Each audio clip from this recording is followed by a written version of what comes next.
Bom, uma boa noite para todos que estão conosco hoje. Eu quero agradecer a sua presença, quero agradecer aos comentários que a gente tem recebido e também eu quero encorajar você a postar lá no próprio comentário do vídeo, às vezes alguma dúvida e alguma pergunta que você gostaria de fazer. Vai ser um prazer nós estarmos dirimindo essas dúvidas. Dando sequência no nosso estudo, hoje nós deveremos examinar o primeiro capítulo de Romanos, e para isso eu quero convidar você a orar, para que o Senhor, o autor dessas letras, nos aclare o entendimento para que possamos aprender o que aqui está registrado. Vamos orar? Bondoso Deus, nosso Pai, nós agradecemos ao Senhor pela sua graça, pela sua bondade, pela maneira como a qual o Senhor preservou esses textos, essas preciosas letras que foram reveladas, ó Deus, ao apóstolo Paulo, para que hoje elas fossem, ó Deus, ensinamento, fosse alimento ao nosso coração.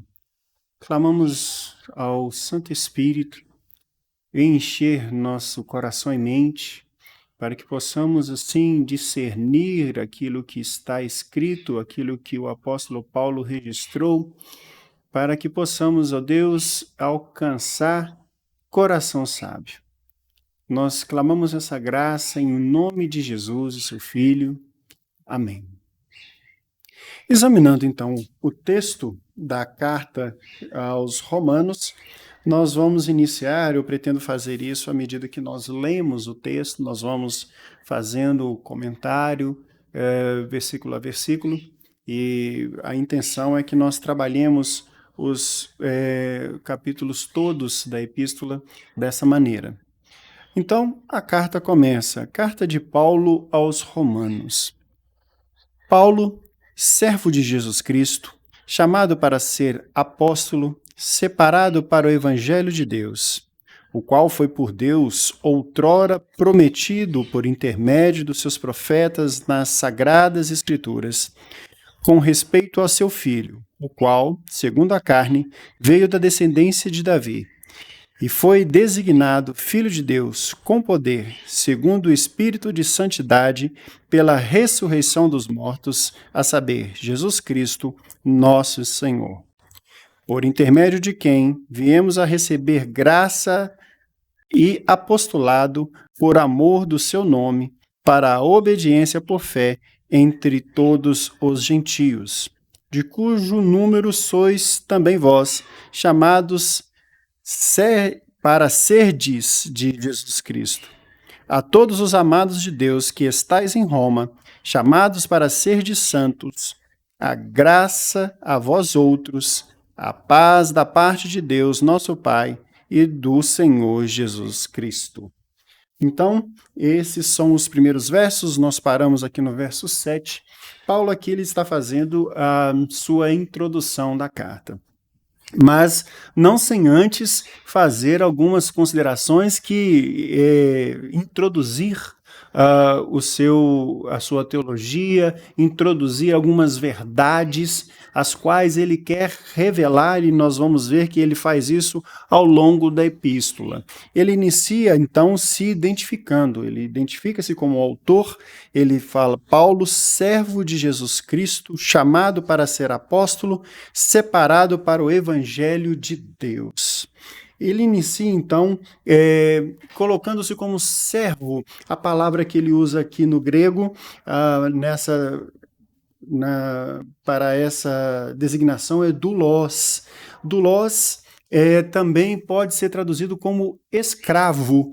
Contudo, aqui você vai ver na maioria, se não em todas as traduções que nós temos para o português e também para outras línguas, e doulos ele foi traduzido por servo, porque o escravo denota aquele que serve contra a sua vontade, né? E aqui no caso, o servo ele tem uma conotação diferenciada, né, dessa dessa servidão, né, dessa ideia de servidão do escravo. Então ele coloca aqui, olha, servo de Jesus Cristo, chamado para ser apóstolo, separado para o evangelho de Deus. A palavra evangelion ela era utilizada, né? Tradução, eu acredito que a maioria dos irmãos conhece, a tradução do evangelho é boas novas.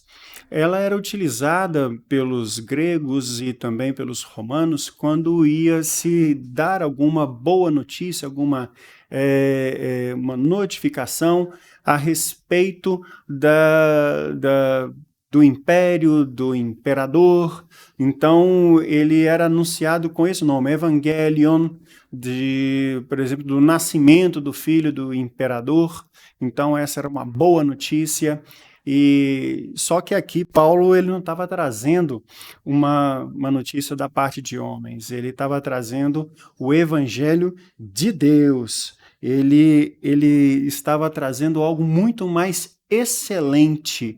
Você vai ver que muitos elementos dessa epístola estão exatamente associados a essa cultura romana, né? Os gentios que faziam parte, você vai se lembrar, nós falamos na semana passada, os gentios que faziam parte dessa comunidade, eles estavam muito, muito inteirados daquele modus vivendi da capital do império, e nós falamos da adoração ao imperador. Então eles estavam, Paulo procura trazer todos esses elementos e fazer uma parte, né? Falando assim, olha, vocês têm esses elementos culturais, eu quero mostrar para vocês que toda essa situação ela não é válida para o evangelho, ela não é válida para o conhecimento, né, de Deus.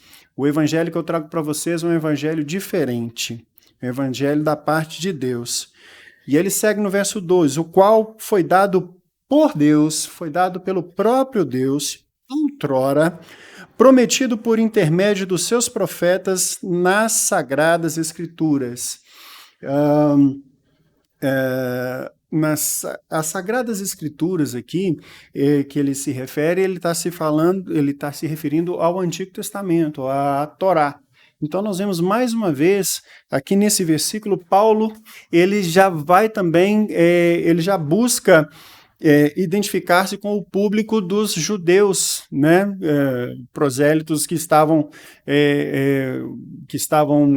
residindo em Roma, que também faziam parte dessa comunidade, né, dos judeus convertidos ao cristianismo.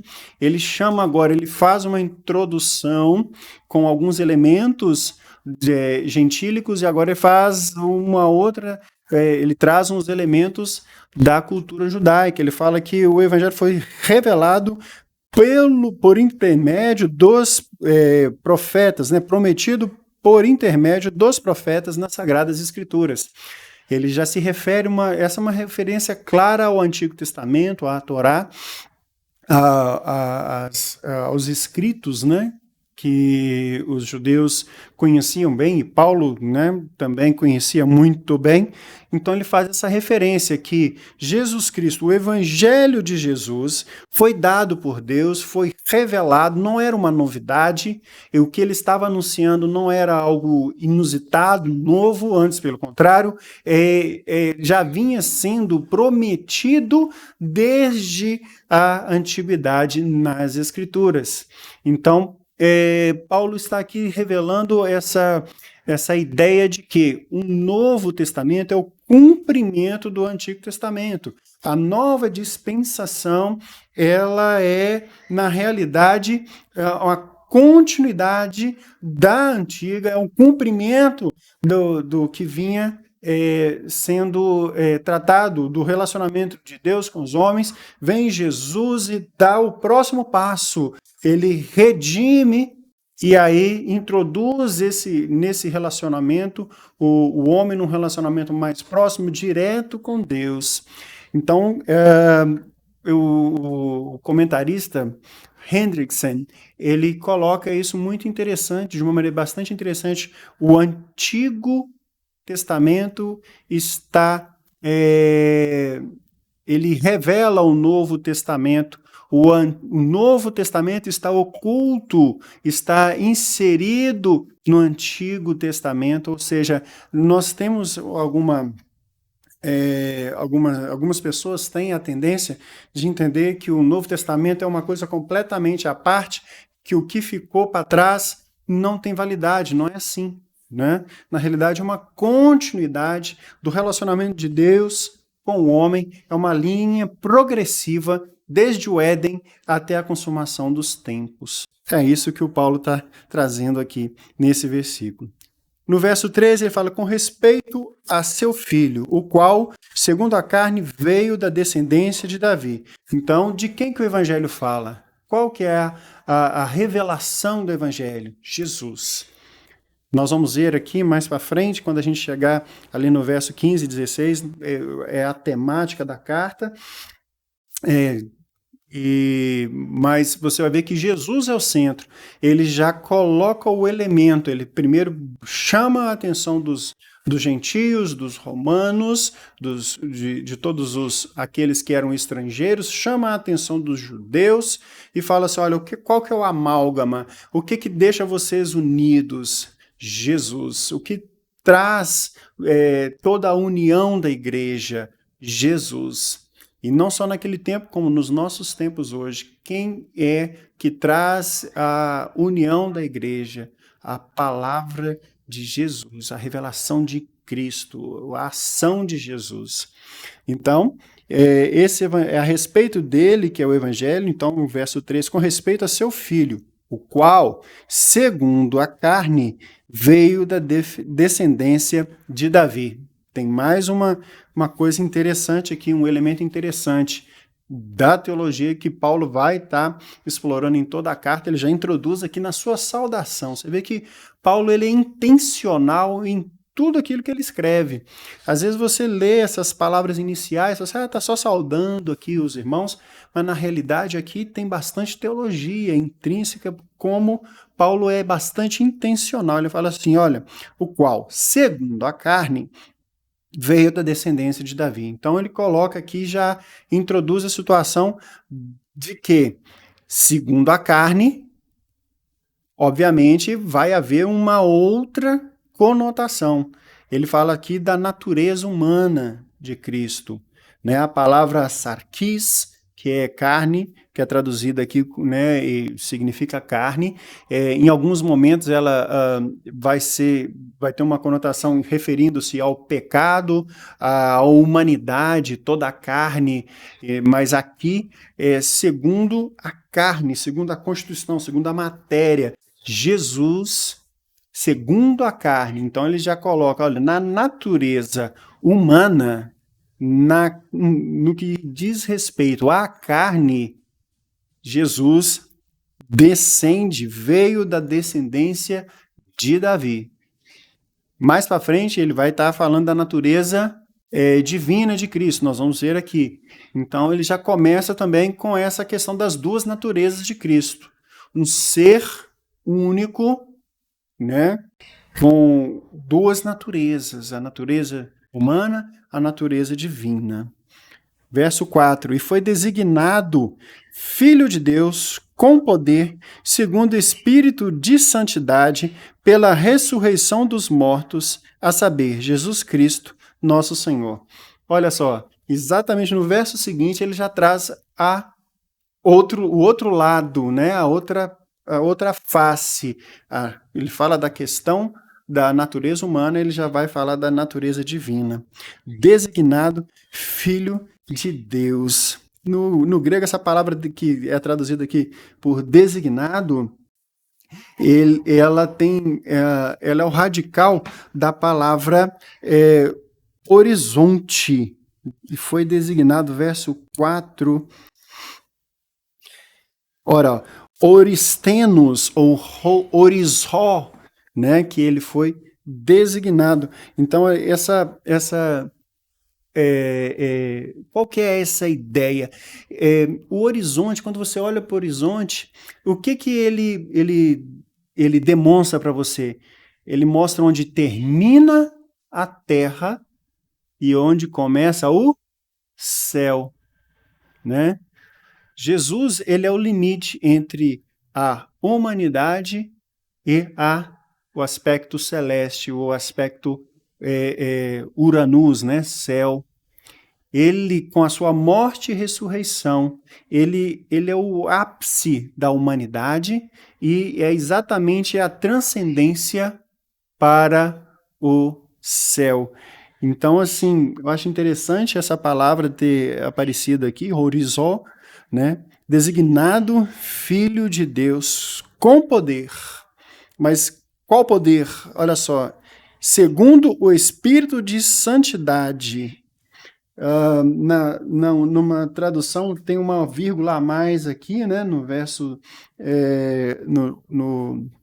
Nesse versículo, no versículo 4, e foi o Espírito de Santidade pela ressurreição dos mortos. Então, esse Espírito de Santidade nada mais é do que o Espírito Santo. Ele mesmo fala que ele faz essas obras, né, no poder do Espírito de Deus que está nele. Então, isso já Paulo faz para poder caracterizar, né, para poder deixar claro, Jesus Cristo é o Filho de Deus. E aí qual que é o principal sinal da divindade de Cristo? Ele, por si só, sem nenhuma interferência externa, ele, por sua vontade, ressuscitou dos mortos, né? Ele mesmo ressuscitou, trouxe da morte Lázaro e outros, né? Nós vamos ter esses relatos nos evangelhos, mas Jesus, ninguém foi lá ressuscitá-lo, não foi uma intervenção externa, ele ressuscitou de modo próprio, ele ressuscitou porque haveria de ressuscitar. Então, Paulo já vai aqui lançando as bases para o argumento da divindade de Cristo da superioridade de Cristo, que ele vai explorar mais adiante. E aí ele fala, a saber, Jesus Cristo. Até aqui ele está se referindo, filho de Deus, descendente de Davi, e aí agora ele revela quem? A saber, Jesus Cristo, nosso Senhor. Então ele já ele se coloca junto com os romanos. Ele fala assim, olha, meu Senhor, seu Senhor, nosso Senhor, Senhor de todos nós, nós que seguimos, que professamos o seu nome. Verso 5, por intermédio de quem viemos a receber graça e apostolado por amor do seu nome, para a obediência por fé entre todos os gentios. Aqui Paulo, então, ele está exatamente trazendo, ele está trazendo a explicação do seu chamado, né? Muitos, naquele tempo, haviam questionado a validade do seu chamado, de que ele talvez não fosse apóstolo, porque os apóstolos, né, naquele tempo, havia esse consenso de que os apóstolos eram aqueles que haviam tido contato e sido chamados pelo próprio Cristo. Então, nós vamos ver isso lá, eu lembro de ter mencionado com os irmãos o início de Gálatas, né, o primeiro capítulo de Gálatas, onde ele traz as suas credenciais, e ele fala que, mais uma vez, por intermédio de quem? Ele falando de quem, ele está se referindo a Jesus. Então, por intermédio de Jesus, viemos, ele coloca no plural, mas ele está recebendo, ele está se referindo a si mesmo, a receber graça e apostolado. Ele foi chamado, sim, pelo próprio Jesus, né, como nós vimos no relato de Atos, e ele é chamado pelo próprio Cristo, e ele teve contato com o próprio Cristo. Nós falamos do tempo que ele passou recebendo a orientação do Espírito Santo, recebendo o Evangelho da parte do Espírito Santo, tendo as revelações essas que ele inicia aqui a expor nessa epístola aos Romanos. E aí ele coloca, né, por amor do seu nome, para obediência por fé. A obediência exige fé, meus irmãos. Ele coloca obediência por fé. Obediência exige fé. É um prenúncio, ele é um requisito para que nós possamos alcançar a plena obediência, é necessário fé. Então ele fala obediência por fé entre todos os gentios. Então ele já também apresenta mais uma credencial aqui para os romanos, que é exatamente a sua condição de ter sido chamado para os gentios. Ele foi um apóstolo que foi requisitado, que foi chamado, que foi separado para o ministério entre aqueles que não eram judeus. De cujo número, verso 6, de cujo número sois também vós chamados para serdes de Jesus Cristo. Então ele fala assim, olha, entre esses gentios são vocês também. E aí ele já, mais uma vez, ele chama para si, ele se dirige, né, à porção gentílica da igreja. Né? Vocês também são gentios chamados para serem servos de Jesus, para seres de Jesus. A todos os amados de Deus que estáis em Roma, chamados para ser de santos, graça a vós outros e paz da parte de Deus, nosso Pai, e do Senhor Jesus Cristo. Muito bem, então ele fala assim, todo mundo, todos vocês que estão em Roma, que foram chamados para serem santos, separados do que? Desse contexto romano, né? Separados de toda essa idolatria que vocês, no meio da qual vocês estão inseridos, adoração a antepassados, adoração ao panteão e tomado emprestado dos gregos, adoração ao imperador, de ser separado de tudo isso para ser de santos adoradores de quem? Vós outros da parte de Deus, nosso Pai, nosso Senhor Jesus Cristo. Então, ele inicia com essa introdução. E aí ele faz algumas considerações com relação aos crentes de Roma. Aí, o verso 8 em diante, olha só. Primeiramente, dou graças ao meu Deus, mediante Jesus Cristo, no tocante a vós, porque em todo o mundo é proclamada a vossa fé. Porque Deus, a quem sirvo em meu espírito, no evangelho de seu Filho, é minha testemunha de como incessantemente faço menção de vós. Então, ele aqui no verso 8 e 9, ele se dirige diretamente aos romanos, era uma igreja a qual ele não conhecia, mas recebia notícias boas, ele dava graças a Deus, por quê? Porque em todo mundo é proclamada, todo mundo conhecido, né? E ele era um homem que estava, quando nós vimos aqui, né? Que quando ele escreve essa epístola, ele já estava na sua terceira viagem missionária, né, ali por volta da metade do primeiro século. Né, ele então já tinha viajado boa parte do mundo conhecido. E ele fala, em todo mundo, em todo lugar, é proclamada a vossa fé. O pessoal sempre fala assim, o pessoal lá de Roma, já ouviu falar? O pessoal piedoso, está vivendo lá na capital do império e seguindo a Jesus. Isso aqui eu gostaria de abrir um parêntese, né, e trazer uma reflexão.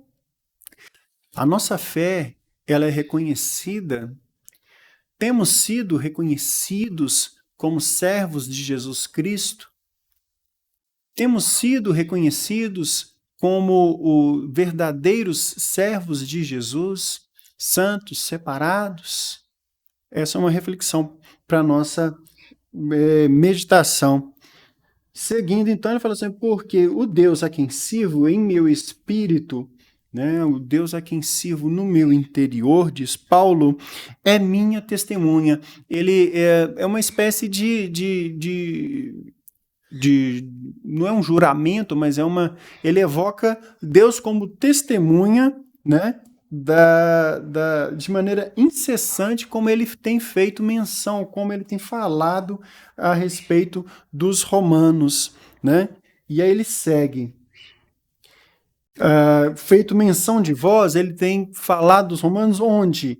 Em todas as minhas orações, suplicando que, em algum tempo, pela vontade de Deus, me ofereça boa ocasião de visitar-vos. Olha só.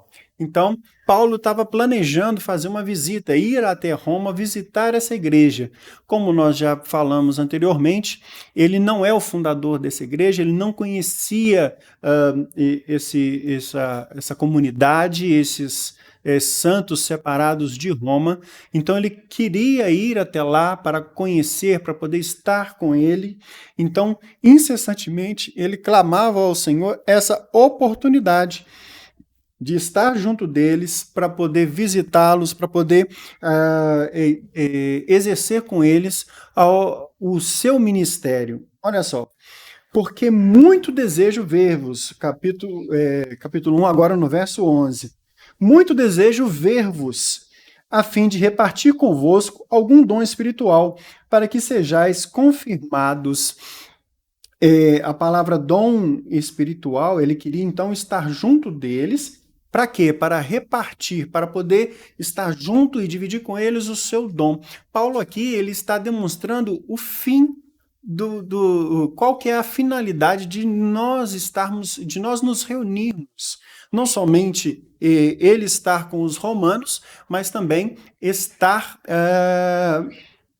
nós estarmos nos reunindo como igreja, né? Que é o quê? Repartir os dons. O que ele queria isso, então? Ele queria edificar os irmãos de alguma maneira, para que sejais confirmados. Então, repartir algum dom espiritual. Esse dom espiritual aqui, alguns entendem que seja alguma manifestação do Espírito, mas a palavra grega que é utilizada aqui no verso 11 é carisma. Então, carisma é um dom da graça, algo dado de maneira imerecida. Esse é o carisma.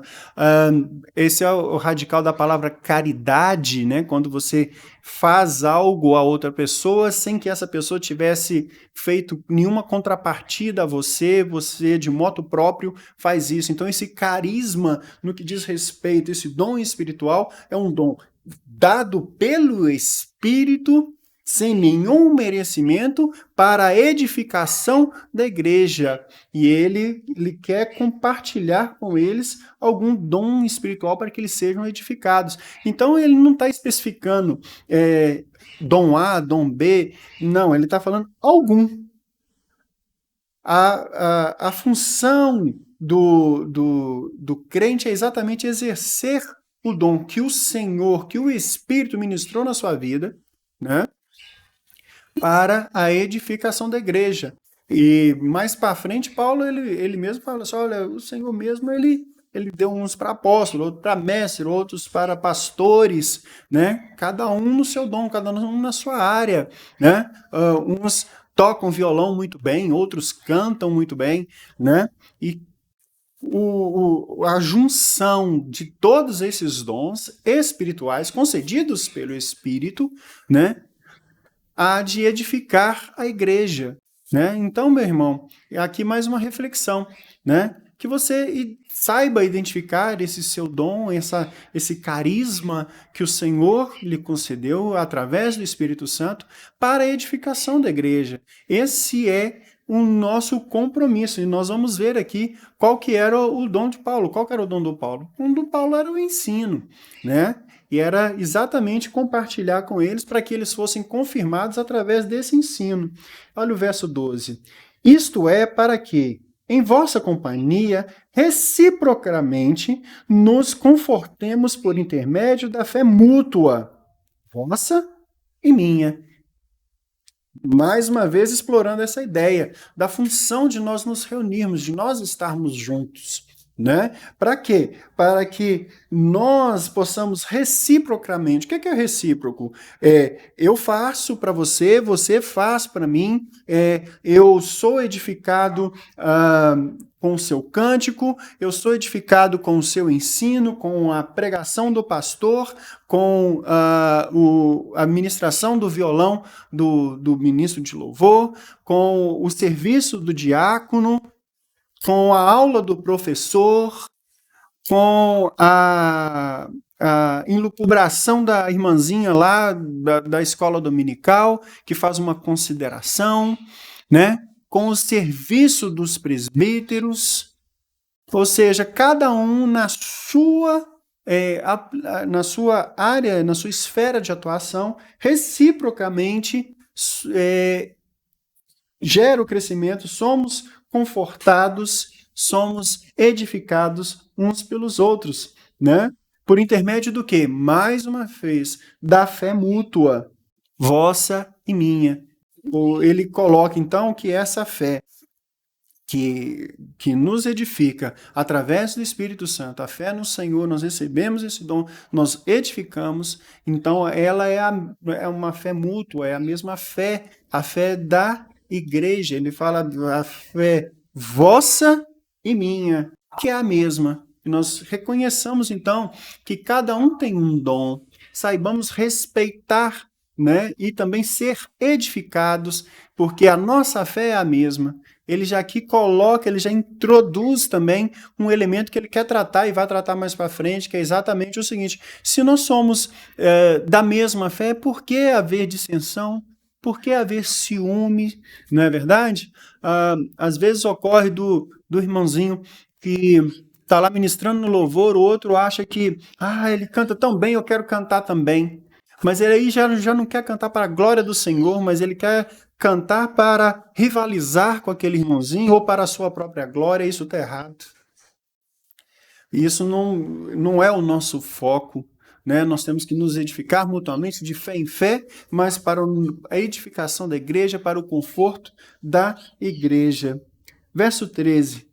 Porque não quero, irmãos, que ignoreis que muitas vezes me propus ir ter convosco, no que tenho sido até agora impedido, para conseguir igualmente entre vós algum fruto, como também entre os outros gentios. Paulo, então, ele coloca aqui que ele já estava na terceira viagem missionária e não tinha conseguido chegar. E por que ele não conseguia?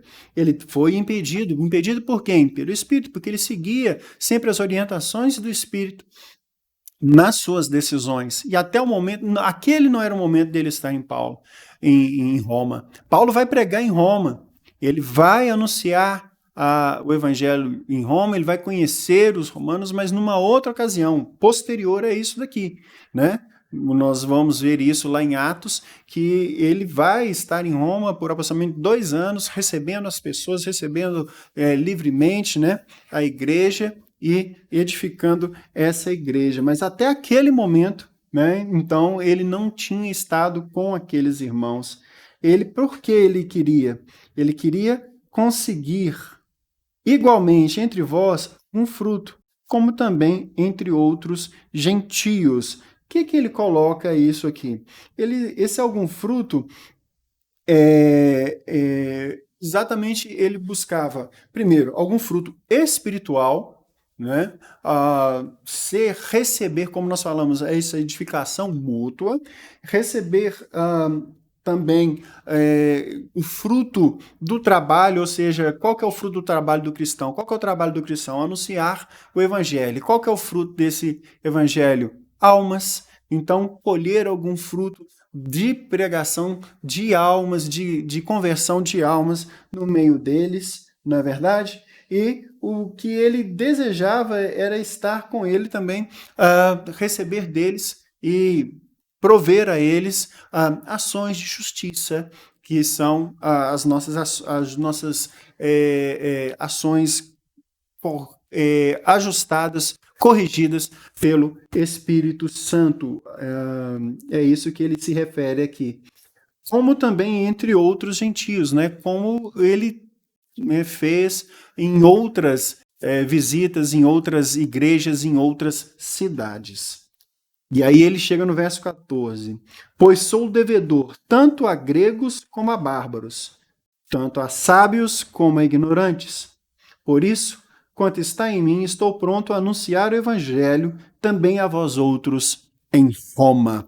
Paulo se coloca numa posição de devedor para com os romanos. Mas, na realidade, ele se coloca como devedor tanto de grego como de bárbaros. Na realidade, ele estava dizendo aqui o seguinte: como ele recebeu esse ministério de Deus em ser apóstolo aos gentios, anunciador do evangelho entre os gentios, ele era devedor a todo gentio. Devedor do quê? Da anunciação do evangelho.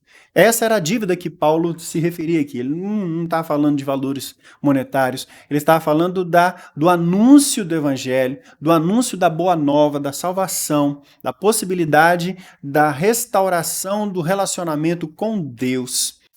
Nós vamos colocar aqui, ele chega nisso, porque daqui a pouco ele vai colocar qual que é o cerne da sua anunciação, qual que é o cerne do evangelho, e aí depois ele vai fazer considerações, nós vamos ver, eu quero crer que nós teremos tempo para tal, né?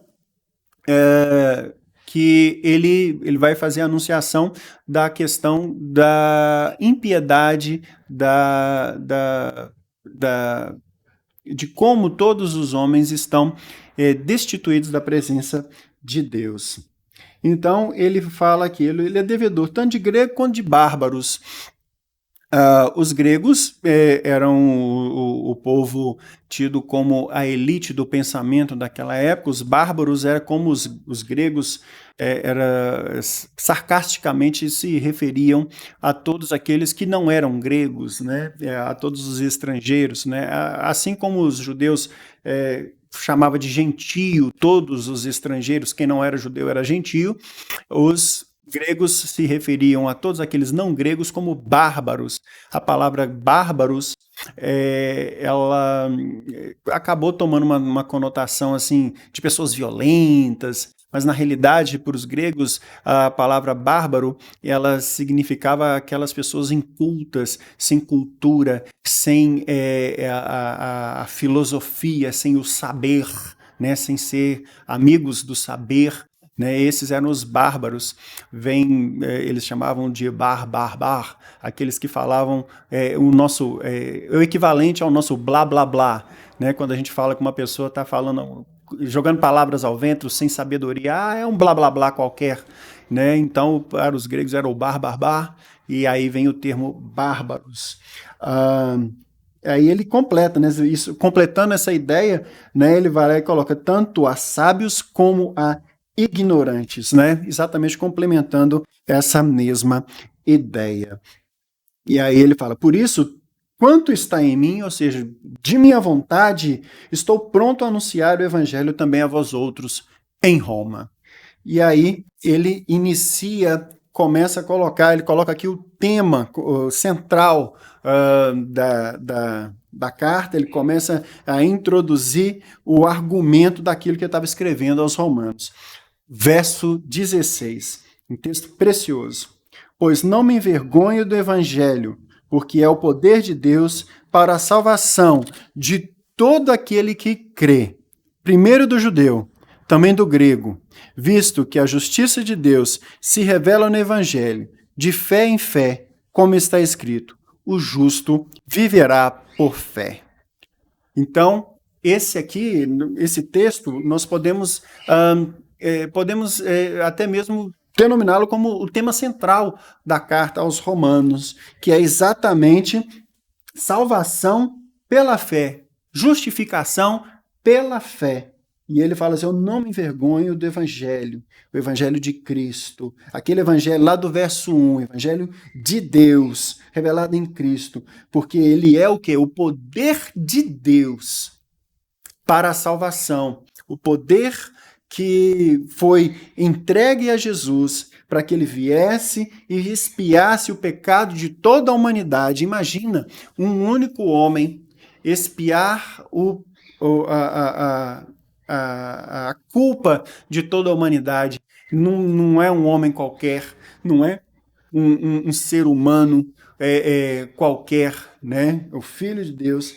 E ele é a salvação não somente de judeu, de grego, ele fala de todo aquele que crê. Então, qual que é o elemento necessário, o elemento principal, o elemento, o cerne da salvação? Fé. Então, justificação pela fé é o tema que nós vamos ver aqui permeado em toda a epístola. Então, é a salvação, primeiro do judeu, também do grego. E aí ele fala assim: visto que a justiça de Deus se revela onde? No Evangelho. O que é a justiça de Deus sendo revelada no Evangelho? A morte de Cristo. Jesus vem satisfazer a justiça de Deus revelada no Evangelho. E aí ele coloca de fé em fé. Mais uma vez ele ratifica o elemento principal do Evangelho, a fé. Como está escrito, o justo viverá pela fé. Essa é uma referência clara do texto de Abacuque, né, que vai exatamente falar dessa questão do justo vivendo pela fé. Eu vejo que nós já estamos com o tempo avançado, nós vamos parar hoje por aqui e na próxima semana nós vamos retomar, né, esse estudo a partir do verso 18. Eu espero que nós estamos começando num ritmo mais cadenciado, mas espero que com o desenrolar dos nossos estudos, nós consigamos trabalhar um capítulo a cada encontro. Mas é importante a gente ter bastante claro essas primeiras colocações, que Paulo é muito denso, já nessas primeiras considerações. Você vê que nós trabalhamos aqui praticamente o início só da carta à saudação e nós já vimos tanta teologia envolvida. E mais para frente aí nós vamos poder desenvolver mais rapidamente. Vamos orar? Bondoso Deus, nosso Pai, nós agradecemos ao Senhor, porque o Senhor, ó Deus, provê a nós, através de Paulo, através do teu servo Paulo, esses ensinamentos. A sua provisão, ela é para nós alimento, é para nós, ó Deus, ensino, é para nós, ó Deus, luz, é para nós, ó Deus, um farol que nos guia no entendimento do seu evangelho, no entendimento do poder do Senhor revelado em Cristo para a salvação da humanidade perdida. Senhor, nós clamamos que o Senhor, ó Pai, aplica essas letras no nosso coração e mais do que isso, que nós sejamos, ó Deus, preenchidos por ela, a ponto de podermos assim anunciá-las àqueles a quem o Senhor deseja.